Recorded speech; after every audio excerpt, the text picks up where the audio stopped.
Hello and welcome everybody. Stoic Herbalist here, Michelle, your Bach Flower guide and expert.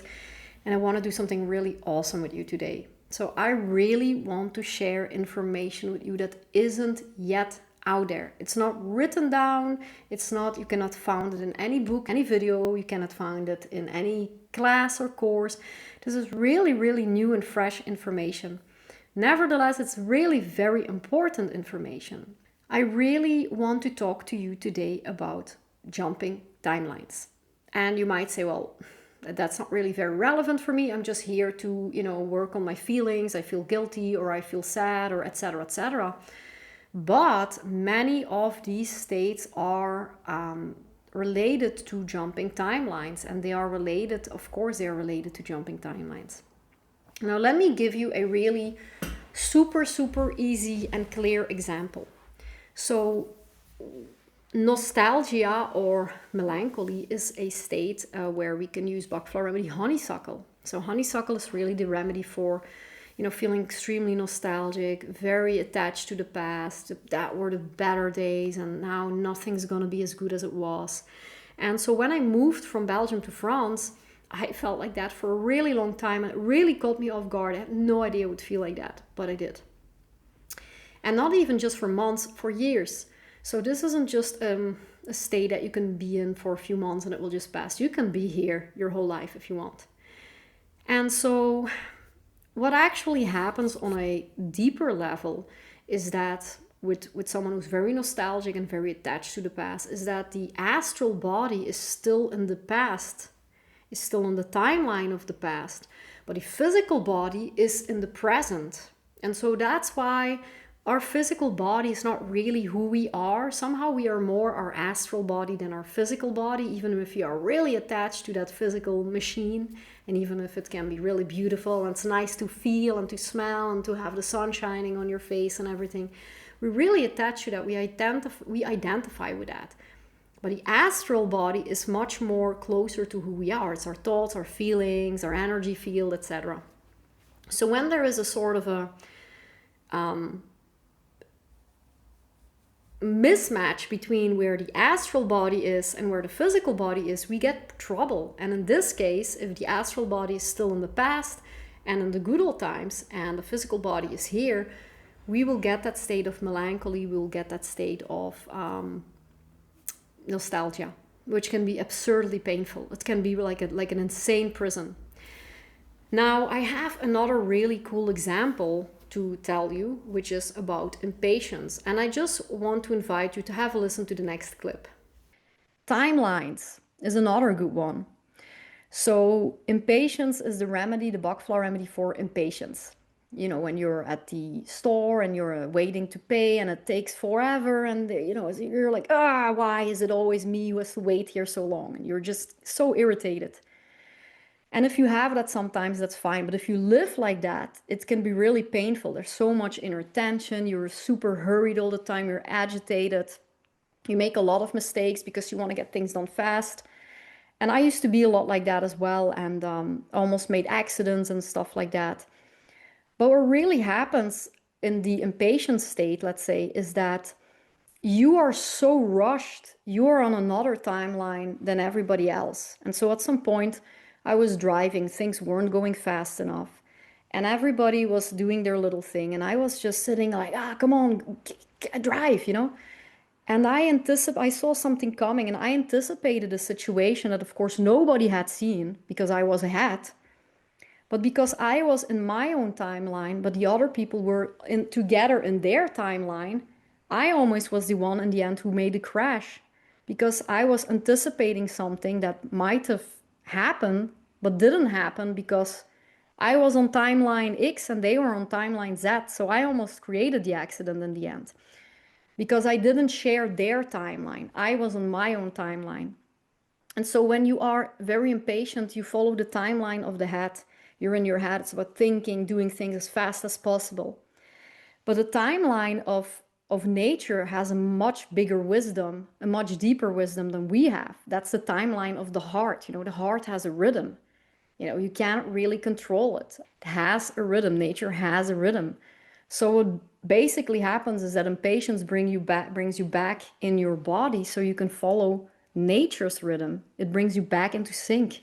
So I really would like to invite you, if you're interested in this, in the ripple effect on how Bach Flower Remedies can work much more deeply than just the emotions. If you're very interested in how you can help yourselves jump timelines, then I would really invite you to watch the full interview, which I will put here in the description as well in the pinned comment. And I would also invite you to have a look at Laurel's channel, because while we small channels, we really want to support each other. But if it was crappy, I wouldn't want to do that. I really want to give you value. You guys are my foundation. I really want to give you something valuable. And I can tell you hand on heart, what Laurel is doing is amazing. She is working in the, well, I don't exactly know how to call her, but her work is regenerative skincare. But skincare that doesn't just come from eating good food and, putting a lot of stuff on your face. It's something that is amazing. It comes from deep inside. She works with meditation. She works with herbalism. She is unbelievable. And like me, she's a big, big, big believer in vibrational medicine, earth medicine, all the good stuff. So it means that, of course, we had a really nice interview, and I think it's very valuable against information that you'll find nowhere else, that I promise you that. She also has other people who have a story to tell. And not only would it be nice that you would support that, it's actually nice for you because the information that you will get here is not coming from salespeople. It's not coming from famous people who want that you buy their next book. It's coming from people like you and I who went through experience and who specialize in something and who have a really, really valuable story to tell. So I hope that you'll have a little look at that. And let me know in the comments, if you do so, what is your favorite part of the interview? And also give Laurel a little comment there, because that will help her channel as well. Now, to round up this video, just want to go back to the impatience example. So in the clip, you could see that I was talking about impatience. And so that was very interesting, as I have also been going through that myself. Sometimes when you're extremely hasty and you're in that very irritated kind of state, you just you're literally not on the right timeline. You're not on the timeline of nature. You just can't seem to respect the normal timeline anymore, because everybody seems to be too slow. It's not just one person who's working on your nerves. Everything is too slow. That means that you are out of sync with the natural rhythm. And so we need to get you back in sync. And we do that by getting you back into your body instead of in your mind. And that is with Bach Flower Remedy Impatience. And it is so, so valuable. It's unbelievable. Now, I'm not going to, because I was thinking, shall I repeat that? You have the example there, and let that sink in for a moment.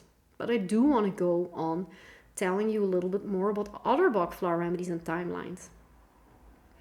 So, for instance, anxiety is a really good one. When you're thinking, I am scared because I feel like I'm going to fail the interview for my job, or I'm scared that I will have an accident, or I'm scared that this and that will happen.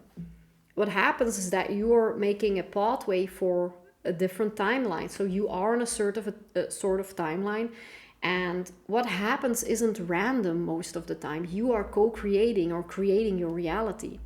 Now, how often is it that you're scared of something very specific, and exactly that is what will happen to you? Let me give you a really fun example of this, an absurd example really. Previous year, I went with my boyfriend to do some horse riding here in the Mont Ventoux, which is like a mountainous area. And when I was younger, I never really did horse riding like for a long time, but I loved animals, and a friend of mine did some horse riding, and then sometimes I went with her to do manège, and I did it too, and I loved being with horses. I loved it. I just love animals. So yeah, makes sense. I will horse ride, sure.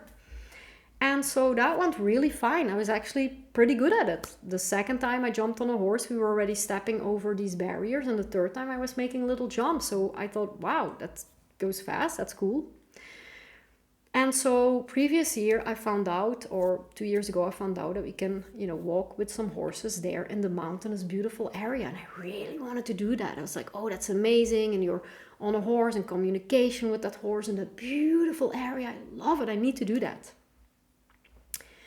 And so I was like a child waiting to go to Disneyland. Truly, really wanted to do that. And so my boyfriend said, okay, I really don't want to do it. I don't really have anything per se with the horses and it looks very uncomfortable, but to do you a favor, I will do it. And so what happened is that we went to the cash desk or however you call that, and we had made an appointment and we got a little hat and the whole thing. I don't know what's called in English. And from the moment my boyfriend put that hat on, I felt extremely bad. Like it made no sense that he was wearing that hat. It was almost like, imagine putting your grandma in a boxing ring with gloves and she doesn't really want to be there, but she does it to do you a favor. I kind of felt like that. Like, I don't know, something doesn't make sense. And normally I would find that funny and I would find it like, that's so strange. But here I felt bad. But, I really wanted to ride that horse. So I even got the horse that I wanted to ride. And I saw my boyfriend getting on his horse and I started to feel even worse. I felt so bad. And I know this sounds ridiculous. I felt extremely bad. And then I managed to get on my horse. And I sat on it and I felt even worse. And then the lady was explaining and you say, once there was a person who was so scared she just wanted to cry. And if you feel like that, just tell it and we go back because it's pointless for you to feel bad the whole time. And I had to laugh. I was like, who feels bad? Like me? No, it's all fine, And from the moment I went backwards with my horse and we went on the road, like literally 30 seconds later, I felt like I wanted to cry. I had an insane breakdown. I was completely confused. It was bizarre. Like I am very bizarre, especially given my experience that I had with horses before. It was very bizarre. And my boyfriend was behind me and every now and then I was just looking at him and I was smiling like, yeah, I'm having fun. I felt so guilty for him. I felt so sad. And what happened was every time I was just like, oh my God, that horse, because it's like very mountainous. I was like, that horse is gonna slip, or oh my God, my poor better half will be in trouble because of me with my stupid ideas. And that whole hour was a true exhausting battlefield for me and my mind. I was just like, oh my God, there's a twig. He's gonna think it's a snake or whatever. I literally had a million thoughts of things that I thought were going wrong. And of course, none of it happened. None of it, nothing went wrong. It went completely fine. And I think my boyfriend enjoyed it more than I did. He didn't really enjoy it that much, but I hated it. I remember even getting off of the horse and I said, never again. Now, of course, 5 minutes later, I said, here is a problem that was indicated to me very clearly. I have to get back on the horse. I have to find out what is going on. But now, let me go 5 minutes back. So I told you nothing bad happened. Now, we were on our way back to the horse station, or however you would call such a thing. And something happened that even me with my millions of thoughts couldn't come up with. Suddenly we all hear a plane, and this, I don't know how they call it, these planes from the army that go through the sound through the sound wall. They're so fast and then they make a sonic boom. Yeah, well, this kind of plane was right above us. And so I heard it. I looked at the lady, the horse ride teacher, however you would call that.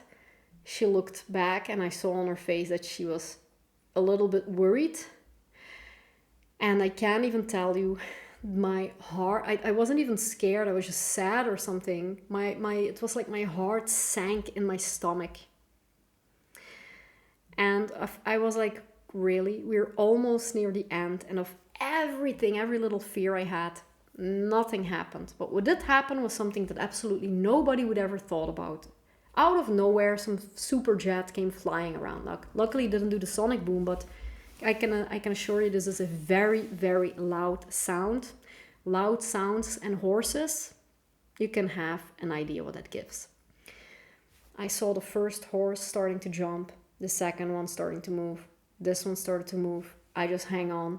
Mine made a mini jump, that was all. And when I looked back, I saw Olivier's horse was running around crazy. And I don't know how he did it, but he managed to hold his horse, pull him, like stop him and calm him down. He was speaking to him. And when I looked back and I felt so bad, he was smiling. He was like, whoa! Now, all of that to show you how absurd our thoughts are and how you create reality with your thoughts, because all my thoughts were extremely fearful, and what happened was even so insane that even like that was some kind of sorcery that I did with my mind there. I really made something so extreme happen there. And the other lesson was, of course, that even if the most extreme crazy thing happens, that doesn't mean that there is a bad ending to it. So that was a really valuable lesson for me. And you probably want to know if I got back on the horse or not. That will be a secret. No, but what I really wanted to tell you here is when you have these kind of fears in mind, what you are also doing there is timeline jumping. This can happen, but this can also happen. Maybe this won't happen. You are singling out the timelines. If you are, for instance, if you feel that was a long story to say that, but you are selecting timelines. If you, because they're stacked on each other, it's not present, it's not past, present, future. It's more like past, present, future. They are stacked on each other. What happens with, for instance, the state of being extremely, extremely, extremely sad over nothing, out of nowhere, is again, it's a timeline problem. You are here in a timeline that where there's nothing going on, but your astral body is in a part that makes you sad. And these two have not been integrated. And that's why you feel sad. And so there is hundreds of millions of examples I can give you where the problems that you have, whether they are really related to timelines like melancholy and honeysuckle, mustard and feeling of sadness, impatience and being too much in the timeline of the head and the ego rather than nature, all of them have a relation with timelines. And so that's really what I wanted to tell you today, because in my opinion, what we are doing with Bach Flower Remedies, we are obviously working with emotions, but the emotions are only the symptoms, really. It's like the symptoms to a disease. And if you're curious about that, please come to my next live session. I will have a live session on YouTube this Wednesday at 7 p.m. CET. I don't know, wherever you are, you can look up what time that is exactly for you. And it will be about that spiritual depth of the Bach Flower Remedies. So I hope this was valuable for you, and I hope to see you there. Oh, by the way, join my school community if you want. It's still free for a very short time. If you join now, you will get free lifelong access, and all the good stuff is there as well. And if you are interested in my self-help course, Bloom into Balance, there is no course like that in the earth, on the earth, in the earth and on the earth and in the heavens. What I'm doing with my course is it's not an informative course. It's also not a course to become a practitioner. This course will obviously give you all the information about what Bach Flower Remedies are and what they do. But this course takes you far beyond anything. This course is made for you to heal yourself. So if that interests you, click on my link below and feel free to join it. I can't wait to see you there. See you soon.